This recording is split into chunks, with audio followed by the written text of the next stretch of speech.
Shalom Bapak Ibu dan Saudara-saudara dimanapun kita berada, untuk mengawali setiap aktivitas kita, pekerjaan kita. Marilah kita mempersiapkan hati pikiran kita untuk mendengarkan firman Tuhan. Karena itu marilah kita berdoa. Kasih karunia dan damai sejahtera yang dari Allah Bapa kita dan dari anaknya Tuhan Yesus Kristus menyertai kamu sekalian. Amin. Bapak, Ibu, dan Saudara-saudara, firman Tuhan hari ini tertulis dalam Efesus pasal 1 ayat 18, demikianlah dikatakan. Dan supaya ia menjadikan mata hatimu terang, agar kamu mengerti pengharapan apakah yang terkandung dalam panggilannya, betapa kayanya kemuliaan bagian yang ditentukannya bagi orang-orang kudus. Demikian firman Tuhan. Bapak, Ibu, dan Saudara-saudara yang dikasihi Tuhan kita Yesus Kristus,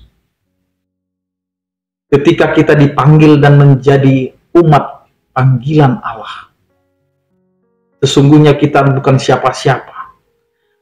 Sesungguhnya kita tidak layak untuk mendengar atau menerima panggilan Allah dalam kehidupan kita. Tetapi kenapa kita dipanggil dan dilayakkan, sehingga kita harus menerima panggilan itu? Karena kita adalah manusia yang dikasihi. Bukan karena perbuatan, bukan karena kebaikan, bukan karena kekudusan, tetapi karena Allah yang begitu mencintai kita. Karena itu Bapak, Ibu, dan Saudara-saudaraku yang dikasihi Tuhan, cinta kasih Tuhan ini tidak melihat dan tidak memandang apakah kau adalah orang benar atau orang yang sedang penuh dengan persoalan, apakah orang jahat sekalipun. Tetapi kita sedang dipanggil dalam arak-arakan untuk datang kepada Tuhan, untuk mendengar, untuk berbalik dari perilaku yang lama menuju kepada perilaku yang baru dan memberikan kepada kita masa depan, yaitu kehidupan yang kekal. Karena itu apa yang mau dikatakan oleh firman Tuhan? Pemanggilan itu membuat kehidupan kita itu berubah. Di mana firman Tuhan hari ini mengatakan, supaya ia menjadikan mata hatimu terang, agar kamu mengerti pengharapan apakah yang terkandung dalam panggilannya.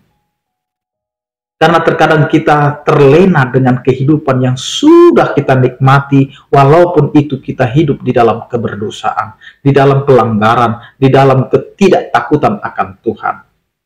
Maka hari ini pemanggilan itu mau mengingatkan kita, mau menyatakan kepada kita supaya kita kembali kepada Allah, sehingga ia menjadikan mata hati kita terang, sehingga terang itulah yang memberitahukan kepada kita bahwa kita harus beralih dari keinginan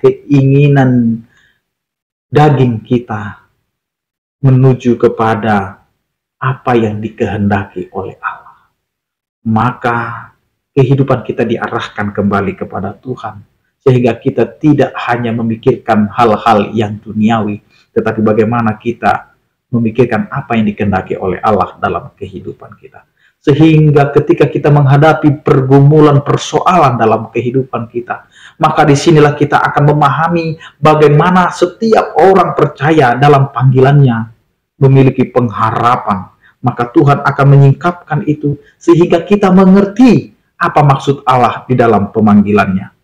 Karena itu Bapak, Ibu, dan Saudara-saudara, dalam situasi dan kondisi yang kita hadapi di setiap kehidupan kita, maka disitulah kita akan mengatakan dalam iman kita, betapa kayanya kemuliaan yang merupakan bagian yang ditentukan oleh Allah bagi orang-orang yang kudus. Maka kita akan kembali merenungkan bahwa sesungguhnya kita tidak layak untuk menerima pemanggilan itu. Kita tidak layak untuk mengerjakan apa yang Tuhan serahkan dalam kehidupan kita. Tetapi kita hari ini dipilih, kita dipanggil, Kita diutus supaya kita mengerti bahwa kita ini adalah bagian orang-orang yang telah dikuduskan, dibenarkan di dalam Tuhan. Supaya kehidupan kita ini menjadi terang, sehingga mata hati kita melihat cahaya Tuhan, dan pemanggilan kita ini semakin kita imani bahwa Tuhan bekerja untuk orang-orang yang takut akan Tuhan. Amin, kita berdoa.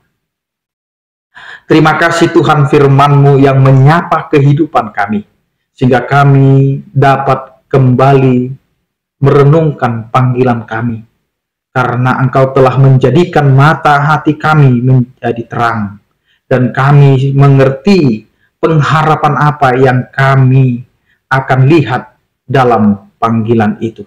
Karena itu Tuhan, ajari kami untuk menghidupi panggilan kami, menjadi umat-Mu, menjadi orang-orang percaya di tengah-tengah kehidupan kami. Karena itu Tuhan, Engkaulah yang memberkati seluruh kehidupan kami.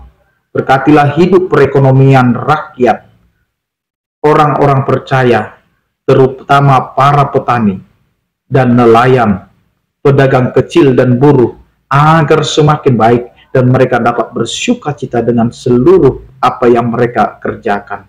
Begitu juga ya Tuhan, Engkau adalah Allah yang memberkati semua profesi, apapun itu Tuhan pekerjaan, dan Engkau Tuhan yang memberkati pekerjaan jemaat yang begitu beragam, sehingga mereka dapat memberikan kebaikan kepada keluarga, masyarakat, dan gereja, sehingga dapat bersyukur dengan apa yang mereka kerjakan dan apa yang mereka dapatkan. Begitu juga Tuhan, Engkaulah yang memberkati seluruh alam kami ini, memberkati danau, sungai, telaga, hutan dan rimba, sawah dan kebun, sehingga itu semua Tuhan dapat mendukung setiap kehidupan di tengah-tengah dunia ini, sehingga kami dapat berdamai dengan alam ini. Ya Tuhan, Engkau juga yang memberkati seluruh jemaat-Mu agar lebih menjaga diri, menjaga kebersihan rumah, halaman, kampung, jalan, pasar, danau, dan sungai, ladang dan kebun, serta tempat ibadah yaitu gereja, sehingga kami dapat menjaga kebersihan kami. Ya Allah, Engkau adalah Allah yang memberkati usaha pemulihan hutan yang sudah sempat dirusak oleh tangan-tangan manusia. Kiranya Kau juga Tuhan yang memberkati seluruh warga jemaat agar lebih berhikmat untuk menghemat air, menghemat listrik, menghemat bahan bakar minyak, dan lain sebagainya. Sehingga kami Tuhan dapat hidup untuk kemuliaan bagi nama-Mu. Kiranya Engkau Tuhan yang memberkati setiap kehidupan kami. Berkatilah setiap orang percaya yang sakit, Engkau berikan kesembuhan. Yang berduka, Engkau berikan penghiburan. Yang bergumul, Engkau berikan penyertaan. Anugerah Tuhan kita Yesus Kristus, kasih setia daripada Allah Bapa dan persekutuan Roh Kudus, itulah yang menyertai kamu sekalian. Amin. Selamat beraktivitas, tetap menjaga kesehatan. Salam sehat dari kami, Tuhan Yesus memberkati. Horas.